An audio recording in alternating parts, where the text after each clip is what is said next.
रानी, एक तीर से दो निशाना भाजपा ने साध दिया। सम्राट चौधरी लौकुश समाज को भी साध लिया, विजय सिन्हा को भी, फॉरवर्ड को भी साध लिया। देखिए, भारतीय जनता पार्टी ने आज जो निर्णय लिया है आदरणीय नीतीश कुमार जी के साथ जाने का, तो मैं उन्हें विशेष धन्यवाद कहूँगी और ये स्वागत कहूँगी कि बिहार की राजनीति के लिए जो सही हुआ उन्होंने निर्णय लिया।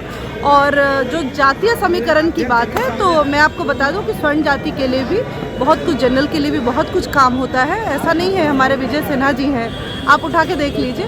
तो जातीय समीकरण तो बिहार की नींव में है, लेकिन इसके बावजूद भारतीय जनता पार्टी हमेशा विकास की राजनीति करती है और उन लोगों के साथ ही जाती है जो विकास के सहारा में बहते हैं। सम्राट जी डिप्टी सीएम हो रहे हैं, सबसे बड़ी बात ये है कि क्या पगड़ी अब उनकी खुल जाएगी या? देखिए, सबसे पहली बात है कि 2025 में जब सीएम बनेंगे तभी। नीतीश कुमार जी ने इस्तीफा दिया है, तो हमारे आदरणीय सम्राट भाई साहब ने यही कहा था कि नीतीश कुमार जी जब इस्तीफा देंगे तो उनकी पगड़ी खुलेगी। तो आज इस्तीफा दिया है और हमारे साथ आ रहे हैं नीतीश कुमार जी, तो पगड़ी खुलेगी।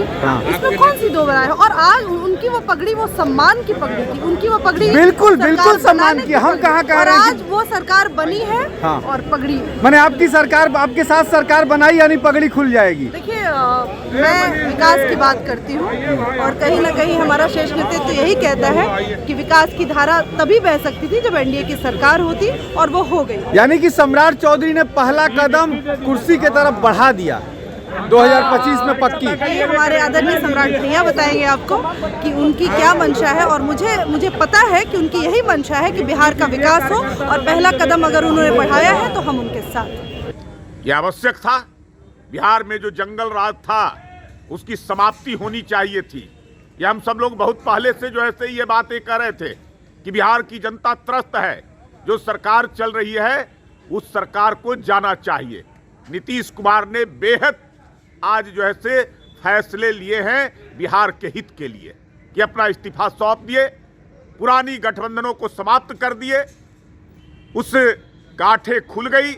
अब फिर से नए गठबंधन होंगे, नई सरकार आएगी बिहार के हित के लिए। लेकिन प्रेम रंजन जी, कल तक तो आप लोग कह रहे थे कि नीतीश के साथ कभी समझौता नहीं, सब दरवाजे बंद। आखिर कौन सा वेंटिलेटर? अरे भाई, दरवाजा होता ही है खुलने के लिए, बंद होने के लिए।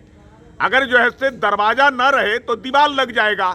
तो दरवाजा तो कभी बंद होता है, कभी खुलता है, और गांठें जो पड़ती है तो वो गांठ खुल जाते हैं तो नए गांठें बनती है, नए गठबंधन होते हैं। तो बिहार के हित के लिए यह आवश्यक था कि बिहार का जिसमें भलाई होगा, बिहार का जिसमें प्रगति होगा, बिहार में जिससे विकास होगा, उसके लिए हम लोग कुछ भी कुर्बानी देने के लिए तैयार रहते हैं और आगे भी रहेंगे। प्रेमनंदन जी, कल यानी नीतीश राम के हो गए। कल अश्विनी चौबे के साथ उन्होंने बक्सर में पूजा पाठ किया। उसके राम तो सारे पापों को धुला देते हैं। जैसे ही राम का नाम आ जाता है तो एक एक जो है से जीवन का कष्ट समाप्त हो जाता है। जितने जिंदगी में पाप होते हैं वो सब नष्ट हो जाते हैं। तो भगवान राम आ गए हैं अयोध्या में, अब सारे पाप जो पापी जो होंगे उनके भी समाप्त हो जाएंगे। यानी नीतीश ने भाजपा के साथ जो पाप किया था वो नीतीश कुमार का पाप कल धुल गया। बिहार में एक ऐसी सरकार चल रही थी जिससे बिहार की जनता त्रस्त थी, कष्ट में थी, परेशानी में थी। उस परेशानी को दूर भगवान राम ने 22 तारीख को आकर करके कर दिया। तेजस्वी ने कहा है कि मैं शेर अकेले काफी हूं बिहार का, और आज तमाम बड़े पेपरों में सब क्रेडिट अपने ले लिया है। शिक्षक बहाली से तेजस्वी यादव बिहार विधानसभा का मुंह नहीं देखते अगर नीतीश कुमार का साथ नहीं मिलता। 10 में 22 सीटें आई थी राजद को, राबड़ी देवी चुनाव हार गई थी। तेजस्वी तेज प्रताप अगली बार सदन के अंदर नहीं जा पाएंगे, उनका कोई परिवार सदन में नहीं रहेंगे, ये मेरा दावे के साथ है।